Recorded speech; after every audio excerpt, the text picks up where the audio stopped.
It is with great sadness in my heart to announce that my friend and trading mentor, not just to me, but mentor to tens of thousands, if not hundreds of thousands of people all over the world, Dr. David Paul, has passed away.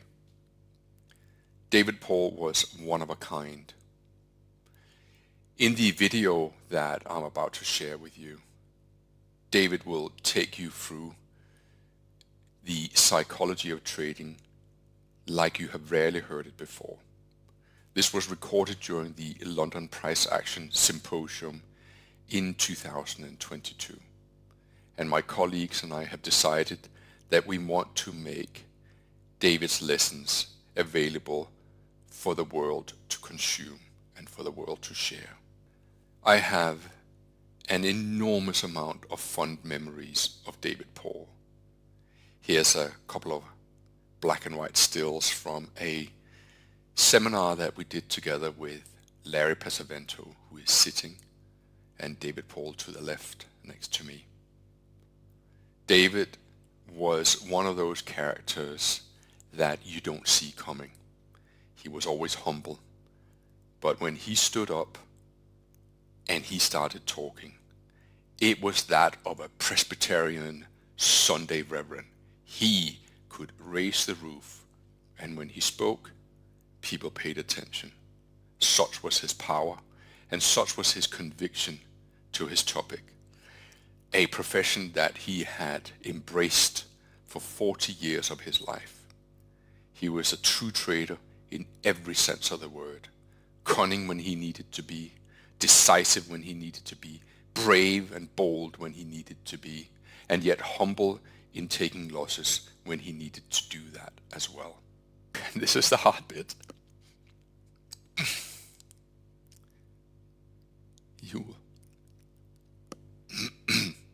David, I'll miss you. You were a fantastic friend. You were a great trader. I witnessed that when we shared a house together in London. You really knew when to press a winning position, and I will forever treasure the advice that you gave me when you said that when you win, make sure you win big, press your winners. And that's what I will take with me, amongst many other fantastic memories that we shared over our nearly 20 years of friendship. Rest in peace, my friend. Over the years, I was fortunate enough to, on many occasions, present at trading events and conferences alongside David. And for those of you like me who were ever lucky enough to hear him deliver a presentation, there's probably a few things that are going to stick in your mind. So from my side, the things that I always took away from any presentation he delivered was he was a person who, obviously, one of those unique person who really loved and lived what he did. He was obviously, amazingly knowledgeable, had high levels of expertise in all things trading and markets. And David and I had a shared passion, I guess, for trading psychology. But one of the things that I will always remember about him, and I'm sure many of you will be the same, was a very unique humour that he brought to his presentations and a way of delivering his messages in very memorable ways. And a man obviously deeply intelligent and with a real sharp wit, which will be a key part of David that will live with me forever. And I think David, while he's no longer with us, he is a person who's been involved in the markets for a long time, and I think he's going to leave a legacy in his teachings and in his work which people will still be able to access. And many people have been fortunate to have benefited from David's teachings while he's been with us, and I hope that he will be pleased with the legacy that he's left all of us in the teachings and in his work, which people can continue to learn from going forward. Well, good afternoon, everyone. I hope you had a good lunch. I don't know whether I'm supposed to start or not, but I think I better. It's getting late. Who wasn't here on Friday afternoon? Anybody Oh, quite a few people who weren't here on Friday afternoon. Okay. Well, I feel a bit like the comedian who comes on after the dancing girls. After the presentations that we've had over the last few days. They've just been great, information heavy. This all started for me about 40 years ago when I went off to South Africa to play rugby. And I was billeted into an office outside Johannesburg at De Beers Research Laboratories. And I was billeted into this office with an old fellow who started off life in Cornwall, but had been in Africa a long time. He's long since dead. And every day he had a routine where he would go to the corner of the office where the engineering drawings were hanging in a big filing cabinet, A0, I believe, is the... He would take the drawing, he would put it on his drawing board, he would line it up with a set square and masking tape, and out of the Rand Daily Mail, he would update the high of the day, the low of the day, the close, and the volume traded. And every day he would update about 50 charts that he was following on the Johannesburg Stock Exchange. He was making money by trading basic chart patterns, and he had a tattered copy of the Bible of that era. It was called Technical Analysis of Stock Trends by two fellows called Edwards and McGee, and Andrew had a copy of it the other day. I watched him, and I saved up some money, and between April 1981 and October 1982, I saved up some cash, and I put on my first trade. It was a trade in South African breweries, now called InBev, and it was a winning trade. And they say if your father takes you fishing and you catch a fish the first morning, well, you fish for the rest of your life. So that's exactly what happened to me. I traded on my own until 1988. And in 1988, I had a bigger Mercedes-Benz than the head of De Beers Research and Development. And that seriously pissed him off. So there is a gold stock. It's not called Sabanya. But before it was called Sabanya, one of its companies that had bought out was a mining company called Randfontein Estates. And in an era before intraday trading, I jobbed Randfontein Estates and another company called Harmony Gold Mine, up and down, in and out. And I paid off my first horse on that, brand new racehorse from Harmony Gold Mine in about 1985. And that seriously upset the wife because the next year I paid off my house because she was upset that I spent the money on the horse rather than paying off the house. So, I left De Beers in 1988, traded on my own. I had an interest in an engineering company as well. And I sold the engineering company to Smith Mining of Texas, I think in 1992. And I did my first seminar on the stock market by pure accident in 1988, and it went so well that the Technical Analysis Society of Southern Africa asked me to do a seminar, a one-day seminar at the University of Stellenbosch in Cape Town, and I did my first seminar in an auditorium just like this in 1989. Done an awful lot of institutional trading over the years, an awful lot of institutional training over the years, and I've trained all of the big banks of the world, especially in Africa, especially in Southeast Asia. I think it was because Standard Chartered couldn't get anybody else to go to Africa, so they sent me. It was great. And they couldn't get anybody else to go to Pakistan, so they sent me. But they told me I had to change my name from David to William because David sounded too Jewish. So they reckoned that wouldn't be a good idea in Pakistan. And I mean, that was a great period, folks. I met Tom in about 2005. We ran Which Way Today together. And then I tripped over Vector Vest, which I now promote in the UK. I started with VectorVest, opened it in South Africa. We went from nothing to quite a big company relatively quickly. And VectorVest in the UK. At one stage, VectorVest in South Africa was 5 times the size of VectorVest in the UK. That should not be the case. It's a very small community, South Africa, in terms of people who are investors. And I came back to the UK where I was born. And I've built up VectorVest UK as a retirement business for me into quite a big company these days. I'll talk a little bit about that later on in the afternoon.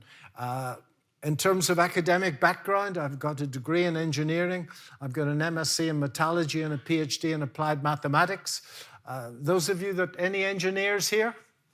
Well, you'll know that the backbone of engineering at university is a subset of mathematics called calculus. Yeah? Well, calculus sort of came to me without any worries whatsoever. I could just do it in my sleep.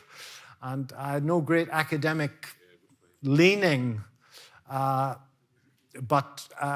my PhD gave me enough time to play rugby. And that's all I was interested in at that stage.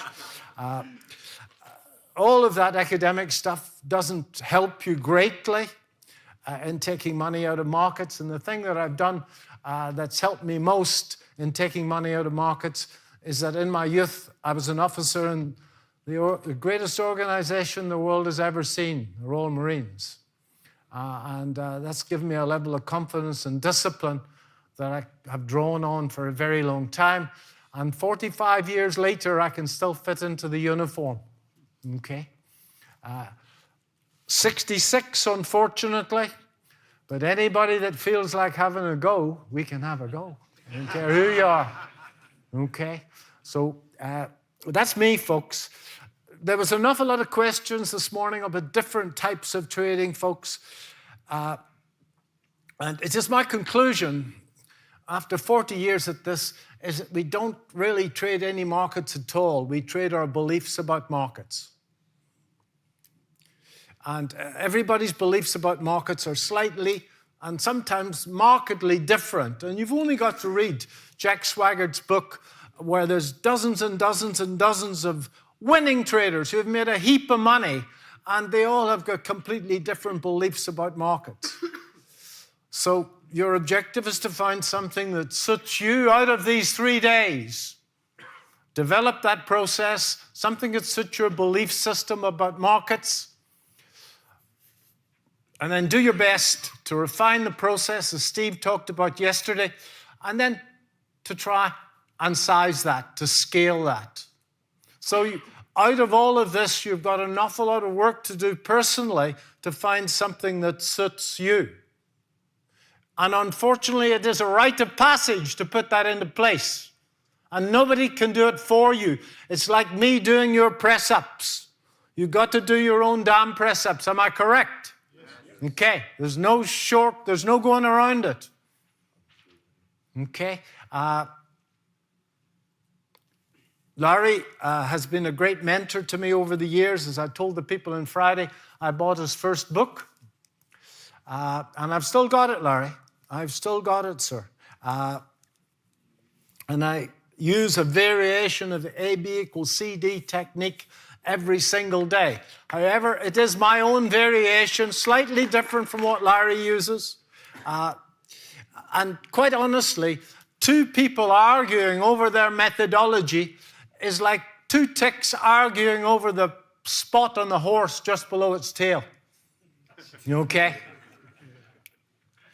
The objective is to learn how to play the game, to have the resilience to go through the inevitable bouts of drawdown, which are going to come as sure as the sun rises tomorrow morning, and to have the testicular fortitude to get through that. Clearly, a bit of position sizing will help. Okay, and those of you that are new, there's a great paradox in position sizing. In other words, you're sitting here today, it seems obvious, risk 1% of your account in any one trade. But I assure you, the young fellow in the blue there, you're going to do your research tomorrow, and you're going to say to yourself, well, it's definitely going to go up. I've done all my work. Larry says it's going to go up. It must go up. So You say to yourself at a very deep level, well, if it's going to go up, let's have a big punt. You give me too much credit. Let's have a big punt. Let's accelerate the rate of wealth accumulation. So you end up having a big punt. I speak about this. I do a webcast to VectorVest subscribers every Monday afternoon and videos during the course of the week. And boring old conservative me always talks about risk. Risk, risk, risk. Christian, am I correct there? Risk, risk, risk. You certainly do. And sometimes I'm boring about it, I know, especially when markets are raging up. But we have one guy, one of my favorite stocks is a platinum mine. It's just outside Rustenburg. I know the mine well. I know the people well. I could saddle up my horse and I could ride there. If it does what it says it's going to do, by the end of this year, it's going to 80% of its share price will be in cash in the bank. It's on a price-to-earnings ratio of 5. But anybody that's been at this for a while, you know that anything can happen. Okay, it's Africa. Eskom doesn't give them electricity. Some Egypt drops a wheelbarrow down the shaft. It's stuffed. One wheelbarrow down that shaft. Okay? So anything could happen. What did he do? He put his whole ISA, £600,000 into the one stock, after me rabbiting on every Monday afternoon about risk. So there's a great paradox in position sizing. So let me not rabbit on. I've got an awful lot of material to cover, and I don't want to have to rush it. Those are the 4 core values of the Royal Marines. Yes, unselfishness, determination, courage, and number 4, quite important, cheerfulness in adversity. Now, yesterday afternoon, Tom asked Steve the major beliefs that a successful and consistently winning trader has to have. Tom, that's my answer to your question yesterday of the 3 core beliefs. First belief, money can be made in markets. Do you all believe that? Yes. Well, there's a whole industry out there saying that you can't. It's called the asset management business. They're saying, we want your money. Okay?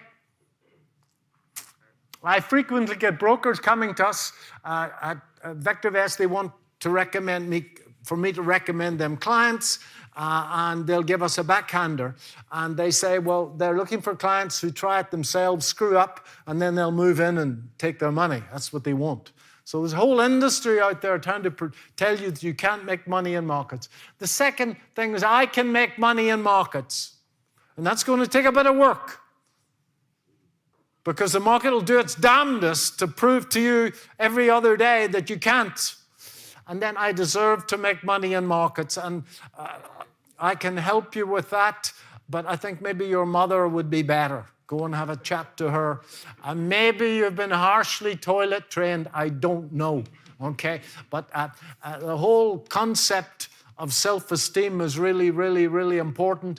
And if you nip into Waterstones down the corner here, they have a whole row of books on self-esteem. And I can't imagine they're philanthropists. They're there because lots of people are buying them. So that's my best shot at that question that Tom sent to Steve yesterday. So what do I do? Well, I trade intraday. These days, mostly the S&P 500. I used to trade intraday Forex, and I haven't given up Forex, but I decided that when I'm speaking to VectorVest clients that trades in the S&P 500 are in sync with the stock market, and that just makes a great deal of sense. Okay, so I swing trades lasting 2 to 10 days, stocks, Forex, and futures. Core trades in stocks lasting 2 to 6 months. I manage a portfolio for the VectorVest subscribers, and every trade that I do is on there, and they see it, warts and all. Pretty much the same as Tom does in his Telegram group in a different time frame. And then lastly, a pension stock portfolio focusing on yield. At dinner last night, we discussed having enough money in your account to retire, to trade. And from the outset, when I started, I put money from my speculative account into a long-term account focused on yield.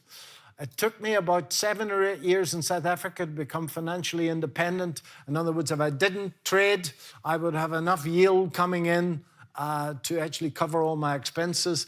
And when I came back to the UK, I started the same thing. So I put, every year, I put about 50% of what I make into a long-term account. And I have stocks now that are paying me 15% dividend yield. And I've only owned them 2 or 3 years. And that's what VectorVest is really, really good at. So that's what I do. As I say, you need some form of process. And then you need to develop the discipline to follow that process through thick and thin. And this is what Mike Tyson has to say about that. Everybody's got a plan until they get a smack in the mouth. And unfortunately, folks, unfortunately, and this is my experience over many years, that after 1 or 2 bad trades, everybody changes. Recency bias, and you actually curve fit to what worked well yesterday. So it takes, I'll always say, we've got to follow a simple set of rules through thick and thin. It takes a great deal of effort to follow those simple set of rules through thick and thin. A great deal of effort. And I hope that the live trading that Larry and Tom did on Friday will help with that. I'm going to try and talk about how to build that discipline a little bit later on. This is one of the greatest bits out of a movie that I've seen ever. This is $1 Million Baby. Do you remember Hilary Swank and $1 Million Baby? Clint Eastwood movie. She got an Oscar for it, or he got an Oscar for it. Very motivating fellow, old Clint Eastwood. At 92, he's in fact producing his life's best work. When he was a youngster, the movies he made were rubbish, absolute rubbish. But the movies he's made over the last few years have been quite magnificent, in my humble opinion. So Hilary Swank is working the old jobbing bag, and he didn't want a woman in his gym. And he got that wonderful Clint Eastwood stare. You know that stare?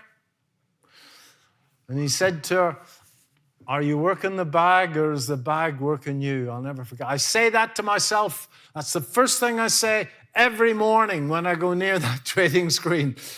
Okay? Are you working the bag, or is the bag working you? In other words, are you reacting, or are you sitting and preparing and waiting and patiently waiting for your setup to turn up? Helps me a lot, that. As I say, we're all quite different. And Dr. Brooks spoke about this, a methodology. And the most important thing about that methodology is that it has to I think the first person who put this in paper was a fellow who died recently called Van Thorpe, who I knew reasonably well. And he said, he called the whole concept of an edge expectancy. And in simple language, you've got to make more when you're right than you lose when you're wrong. And there's 3 things that contribute to that expectancy. One is the hit rate, the number of times out of 10, let's say, that you get this right. 2 is the risk to reward. Yeah? Reward to risk. And 3 is spreads and commissions. And based on those 3, you can work out how much money you're going to make. So as Dr. Brooks pointed out, it's just not the number of times that you get this right. It's this mixture of these 3 things. And to quote Marty Zwig, he said so beautifully that I educated 2 children out of the stock market. Unfortunately, they were the broker's children. So those expenses and those spreads mount up, especially if you're a short-term trader. So there's 3 things you need to account in the expectancy.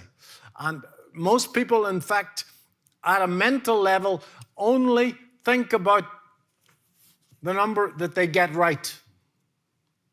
And don't think about the risk to reward, don't think about the spreads and the commissions, okay?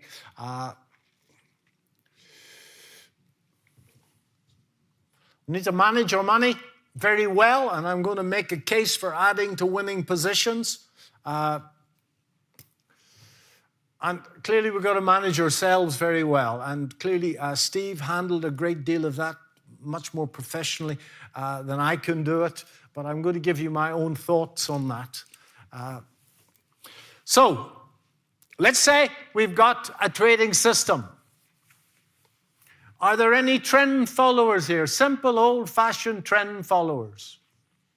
Buy a 21-day high, buy a 55-day high. Well, it works, because if you're the fellow who owns Boston Red Sox and the same fellow owns Liverpool Football Club, he made John Henry, he made his money as a trend follower. And there's a little book called The Little Book of Trend Following. I think it was written by Michael Covell. And he puts together 20 or 30 guys who've made a fortune just simple trend following. Well, the hit rate that they have, folks, is less than 50%. In fact, about 38% of the time they're correct. The rest of the time they get bounced around. But it's a very profitable system, because you can make lots more when you're right than you lose when you're wrong. Emotionally very, very difficult. Swing traders can get it right, let's say 60% of the time, as Dr. Brooks said a while back. And I think that if you're in the stock market and you play a strong edge, you can certainly get it right, I think, about 70% of the time. And in the stock market, I follow a methodology broadly similar to what two of the market wizards use. Bill O'Neill, do you know Bill O'Neill, Larry? Yeah, quite well. I know him very well, yes. He had a birthday the other day. I sent him a card. His protege, a guy called David Ryan, where we put together strong earnings growth and a strong trend. And that has worked for me for a very long time. And that's the basis of the Vector Vest methodology. So why is this so darn difficult? Now, Larry, and I've read a lot of Larry's detailed work, has gone into this in a great deal of detail. But this is just to give you a very basic idea of how your mind can play tricks. So let's say that you've got a trend following system and it's right 5 times out of 10. Would you all agree that if you make twice as much when you're right as you lose when you're wrong, 5 times 2 is 10 and 5 times 1 is 5, so you should make 50 pence. If you bet £1 on every trade, you should make 50 pence every time you trade. Would you agree? Yes. 5 times 2 is 10, 5 times 1 is 5. Yep. So you make 5 out of 10. You've got a positive expectancy system. So that can be very profitable. But folks, the probability of a bad one is a half. Would you agree? Now this is going to really tax the mathematically challenged. What's the probability of 2 bad ones in a row? Half times a half, which is 1 over 4. Just toss a few coins and you'll find this out. A quarter. What's the probability of 3 bad ones in a row? That's it. Every 8 trades, you've got 3 bad ones in a row. That is a mathematical certainty. Every 16 trades, 4 bad ones in a row. Every 32 trades, 5 bad ones in a row. Can you put your system on without fear or hesitation after 5 bad ones? And that's 5 out of 10 is a really good trend following system. So you get clusters. And quite honestly, it's not the clusters of bad luck that really get you, assuming you've got a reasonable position sizings. It's the clusters of good luck that get you, because I think Mark Douglas writes about this. He says that between your ears, you've got this little thing, pituitary gland. And it is responsible for all the emotions. So, sir, when you fell in, who was the guy who was making love to his wife the other afternoon in the seminar? Was that you? Well, we had a guy who was, let's say, on the job in the seminar. And when we were at university, we had this code between all my friends, and we never made love to young ladies. We always stuck England into bat. That was the expression. Okay, so let me get over that one. So when you met that young lady of yours, the pituitary gland was sending out all this emotion, and you remember that night you were floating on air, sir? Okay. When I come out of the gym after a good session, I'm no longer 66. I'm 18 and I'm back in the Royal Marines and I'll nail anybody in sight. Okay. So after one good trade, two good trades, three good trades, you change, folks. You completely change. And you say, sod all that position sizing bollocks. Let's accelerate the process of wealth accumulation. So you trade bigger and bigger and bigger and bigger. My son is a classic at it. Okay? And that's why he always needs to borrow money. If I could find a leading indicator better than WhatsApp messages from my son as a leading indicator of him wanting to borrow money, there's nothing like that in the stock market, okay? As soon as the WhatsApp messages come, how are you? You know that there's a request for loot on the way. Let's say you can get to 2/3. I think you can get there, folks. You need a bit of discipline to stand aside and to wait for everything to set up. And I think that my system of the Wyckoff system with simple springs and upthrusts that I'm going to speak about later will get you there. But you don't trade the way Dr. Brooks traded this morning. You'd be waiting for half a dozen good trades a week, not 20 a day.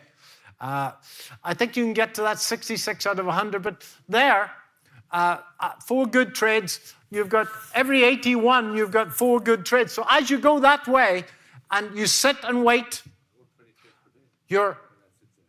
the emotional hurdles go down. So if you can sit in your hands and wait, then it becomes much, much easier to execute because the clusters of bad luck go away. And if you can get to 8 out of 10 right, and sometimes you'll get a period where you'll find the clusters go away immediately. So these clusters are real. Okay? Now, there's a great temptation to say that these things happen to everybody else. They don't happen to me. But I assure you they do. Okay? And this is one account. Now, I don't know if Tom is here, but when Tom came down, when you came down to see me at Nedbank, you remember that time? That time when I wasn't allowed to go out after dark? That's correct. That's correct. And he did, yes. And he also, the airline lost his suitcase. So he was in the seminar in a pair of Bermuda shorts and a T-shirt. Everybody else was suited up. And Big Tom was in the corner in his Bermudas. Tom, that guy that sat beside you that day, you won't remember. He's called Mohammed, Mo. This is his account. He's got $1 billion under management at Greenlight Capital in Connecticut. And that's his account. And you can see the clusters of good luck and the clusters of bad luck coming in there. He was up 42% in 2019, a very good man. He's the guy, his company, my son worked for before he started his own company. And 5 losers in a row after 32. The fear of this is Mark Douglas's fears, folks. Fear of being wrong, the fear of losing money, the fear of missing out, the fear of leaving money on the table. And those 2 fears, 1 and 2, and certainly for men above 50, and there's a few of us here that are above 50, the fear of being wrong and the fear of losing money is much, much worse than death itself. Okay, we're going to die anyway. So, but the whole concept of being wrong or losing money, this is slightly cynical, but I want you to think about this. What is your true motivation for being in the market? Are you in the market to make money, or are you in the market to solve a puzzle? I'm going to leave that with you to think about. To make money, there's nothing to think about it. What's there to think about? A lot of people are in the market to solve a puzzle. They think they're in the market to make money, but they're really not. They're trying to solve a puzzle. Just think about that, okay? So those two big fears are real. I've got over those myself because, one, I firmly believe that anything can happen. If you're right 80% of the time, you're wrong 20% of the time. On the next trade, you don't, whether it's one of the 80 or one of the 20. That is a reality of the situation. My money management is good, and that comes from being smacked quite a few times. I've still got a problem with missing out. Anybody got a problem with missing out? Yeah. Still, after all these years, maybe another 40 years, I'll get that right. And then leaving money on the table. Now, I coached a group of farmers in South Africa. These are not Farmer Brown type farmers with a wee red tractor. These are guys, the poor ones drive Cessnas, okay? The really rich ones have Learjets, and they're all pulling diamonds illegally out of the Orange River. And they take them to Antwerp in the upholstery of the Learjet. Seriously rich dudes.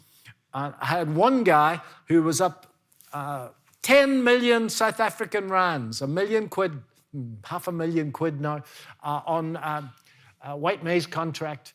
And he gave it all back, every last bit of it back, because he thought the market was going to move further, okay? So, and if you haven't read Trading in the Zone, I think you should read Trading in the Zone. It's just a pity the author is no longer with us. So our journey, folks, is to be able to execute without fear or hesitation. And I'm going to address my best shot and fear at the moment: running away quick, letting winners run, and pushing winners. Let me take you back to 1992. 1992, I sold a mining tools company to Smith of Texas. And for the first time in my life, I was really, really, really wealthy. Couldn't believe it. The company was worth bugger all. But I designed a mining tool, and every oil well that's drilled in the world is drilled with my drill bit, believe it or not. Every last one. And it was something that I took with me out of De Beers, and I developed it on my own. But I didn't have the cash to commercialize it. So I sold it, but did really, really well out of it. I was in London at the time, and I managed to get a copy of this little book. I bought it at Waterstones. It's called The Little Money Bible, by a guy called Stuart Wilde.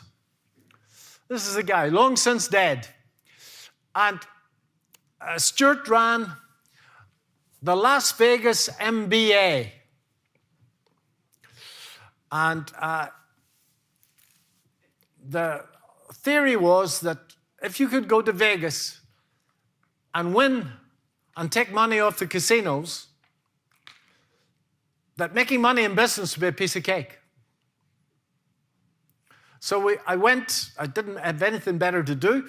I went to Vegas for a month to learn how to play blackjack and roulette and craps. Craps, my favorite game. Now, I've never gambled, and I come from a Scottish Presbyterian family where gambling was looked upon as the work of the devil.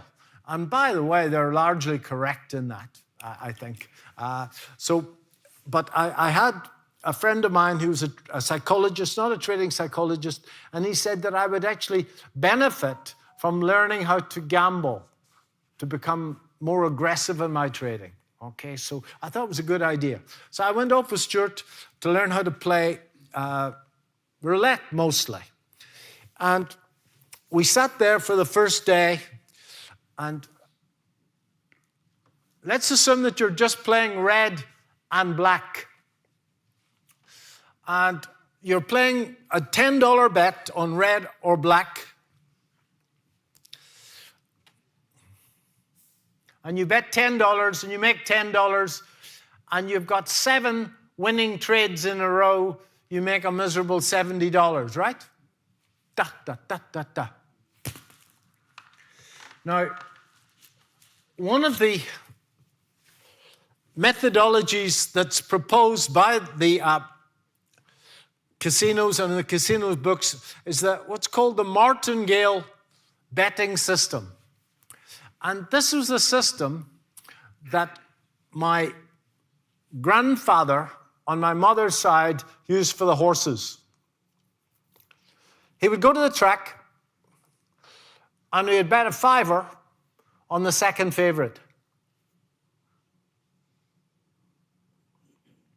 In the very likely event of the second favorite not winning, he would bet a $10 on the second favorite on the second race. In the very likely event of the second favorite not winning, he would bet 20 quid on the second favorite on the third race. So he would average down his trades. And frequently he came ahead, did well at that, and he had a bit of fun. And believe it or not, the bookies have in fact stopped that second favorite bet, because it is a good bet.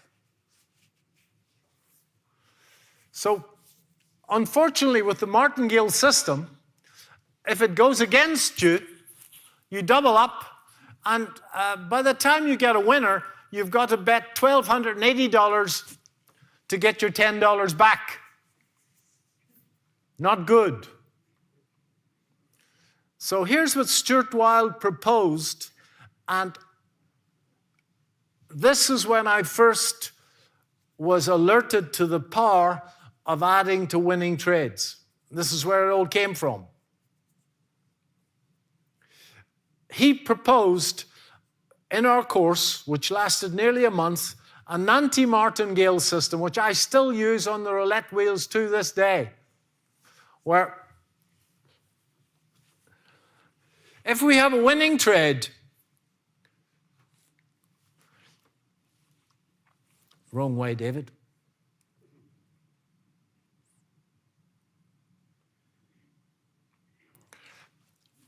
So, did I get this right now? There is we lose and we just keep betting. So with a reverse martingale, if we have 7 losers in a row, and then we get 1 win, we lose a miserable $60. But if we add when we've got a winner, we in fact make $1,270. And when we lose, we go back to the basic bet again.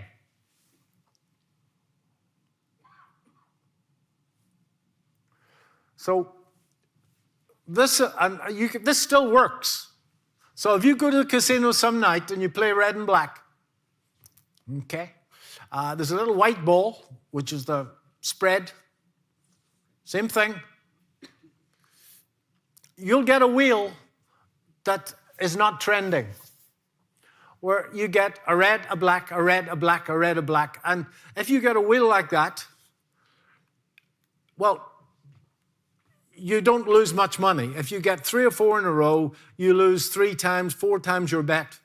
But the trick is that when you get a red and you win, you double up. And you'll find that the wheel trends just like a market. Now, there's a little scoreboard. The next time you're in a casino, go down to the end of the table and have a look at the scoreboard. The electronic scoreboard. And you'll see long runs of red, long runs of black. So when I see a red, I double up. And I probably double up for the 3rd time.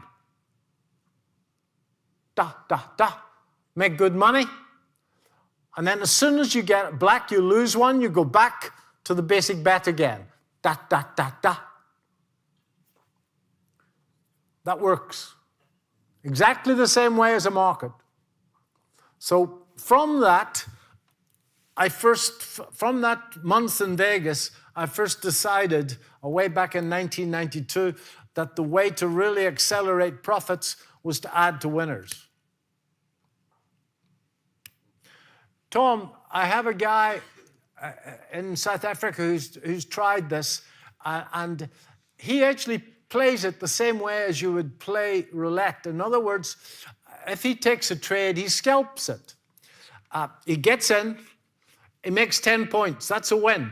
He takes the money, and then the next time he gets in again, he goes in at double the size. Takes the money quick. Gets in again, treble the size. So he doesn't let the position run and add to it. He takes his money along the way for what it's worth. And many people would say there's extra costs in that, and there certainly is. So that's where this whole concept of adding to winners came from. It was that month in Vegas many, many years ago. And that system still works to this day.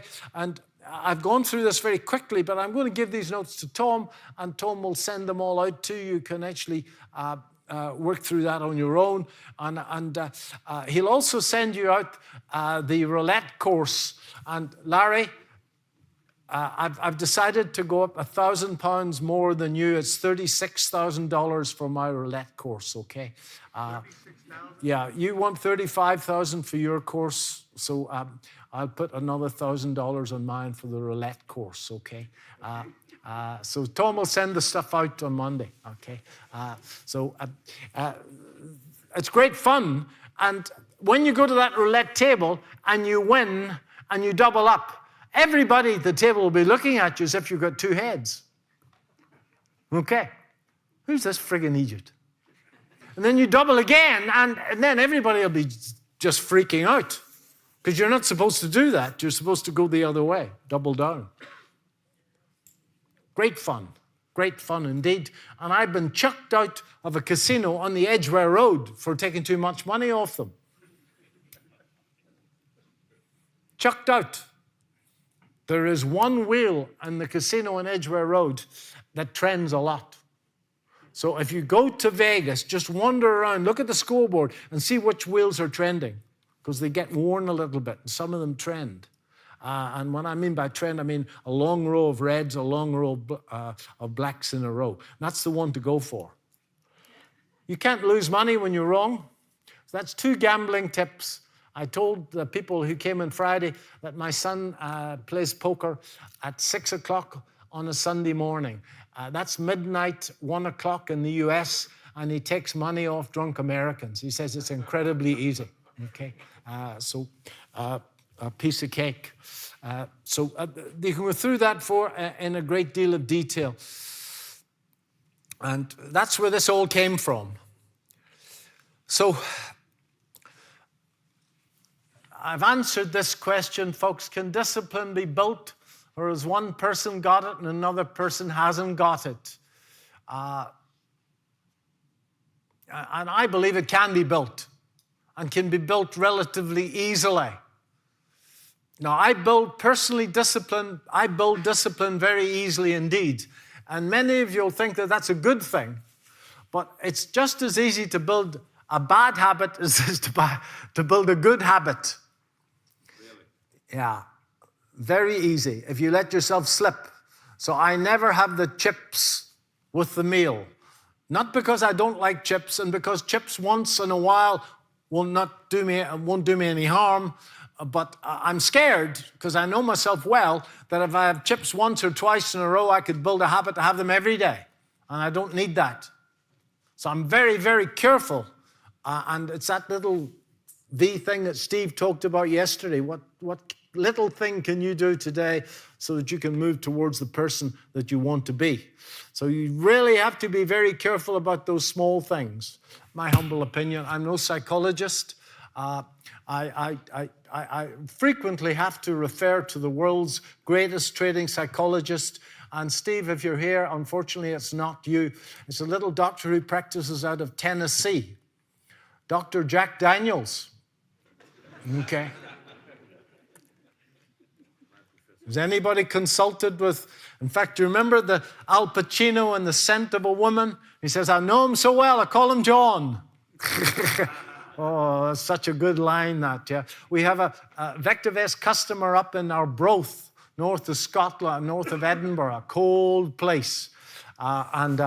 She says that there's a great trading psychologist, Andrew, up in Edinburgh, up in Glasgow, Dr. Johnny Walker.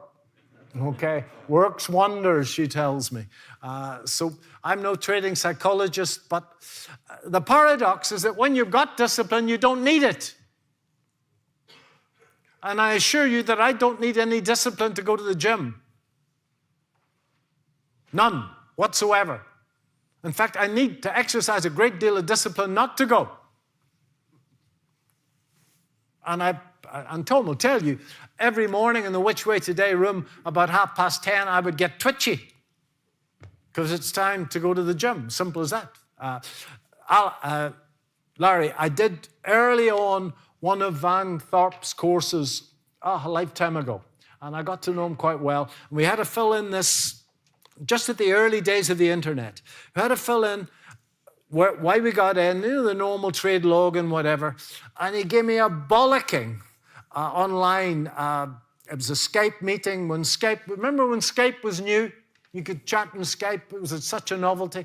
And he gave me a bollocking in front of everybody. He said, David, getting out of a position because you want to go to the gym is not a valid reason, okay? So he passed away the other day, old Van Thorpe. When you got discipline, you don't need it. And you'll find, and where's Belinda? Belinda, you'll find that if you go through that exercise that I'm going to talk about, and I've cribbed it from Mark Douglas, I don't care where it comes from as long as it works. You'll find that you'll build that discipline, okay, to get over any hurdle. And we've all got the same hurdles to go over, and it is a rite of passage. So out of all of this, folks, all of this, and my word, you've got a bit of work to do because there's been an awful lot of stuff presented here, and first-class stuff, not, as they would say in Afrikaans, not by groot bullshitters, but by people who have traded an awful lot. Stuff that works. That guy on the internet that sits in front of that car and he's skiing and he's playing polo with Harry and Willie, that guy, that's my fastest move of the day. When I see him coming up on YouTube, I sprint across the floor to try and switch it off YouTube, So the industry's populated, unfortunately, with scoundrels. So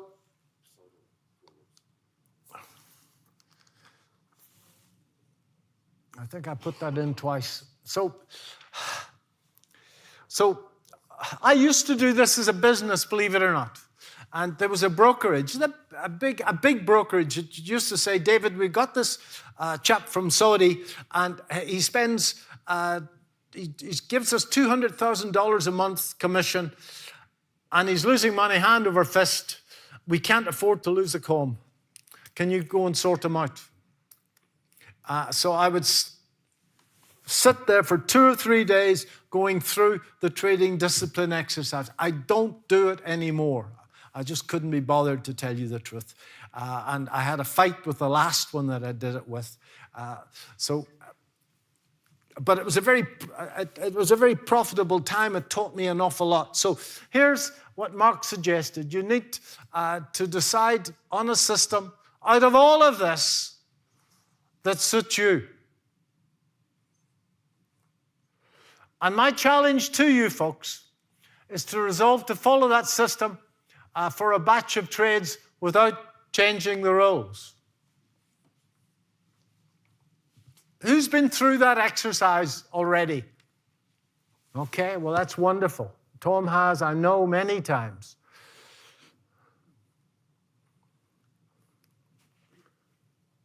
Hania has. Quite a few of us have. Well, the rest of us, and ladies and gentlemen, that is a rite of passage. Otherwise, you're going to be coming on courses for the rest of your days. You're going to be buying books for the rest of your days. You're going to be having a double Johnny Walker at night, and you're going to see some bloke who sells you the long-lost secrets of W.D. Gann. There's a guy in Australia who charges $25,000. I can't remember what's American dollars or Australian dollars for the long-lost secrets of W.D. Gann. Okay? And it's so easy to fall for that stuff after you've had a cluster of bad trades, especially if you've got a little bit of lubrication at work. Easy. So you've got a bit of work to do, folks. It's an exercise that I do myself at least 2 or 3 times a year because the discipline slips. Will you humor me and do that? Okay? Don't make it complicated. The last time I was here, I put on a very simple mechanical system that's trivial, and I'm sure Tom will send you that.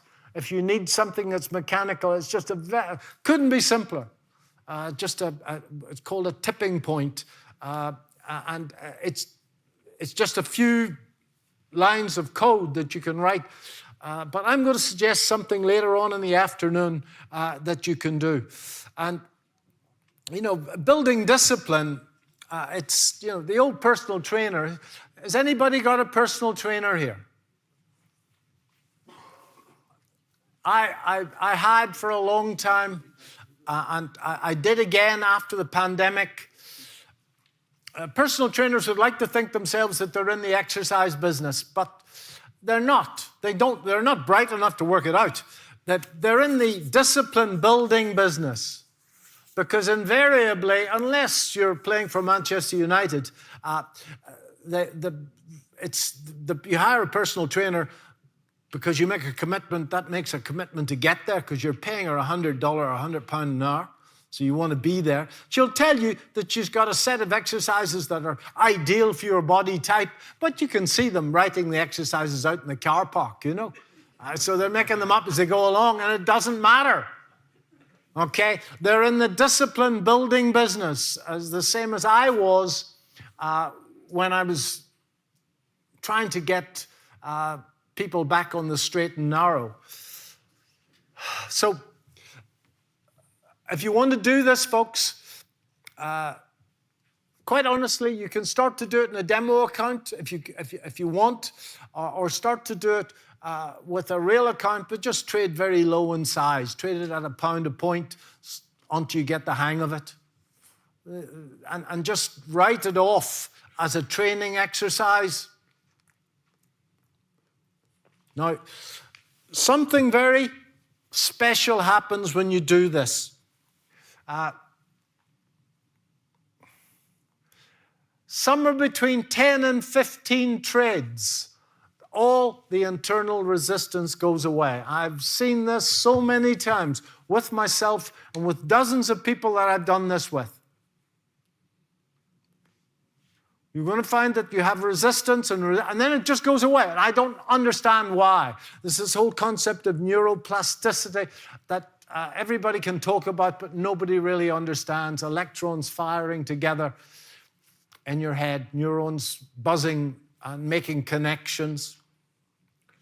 So you're going to find that somewhere between 10 and 15 trades, the resistance goes away. As I say, I build discipline very easily. So I found myself that after 8 to 13 trades, all the resistance went away. So that's your task out of this. Quite honestly, all of the technical analysis is largely irrelevant compared to this. Okay. And the more you resist that, the more difficult you're going to find this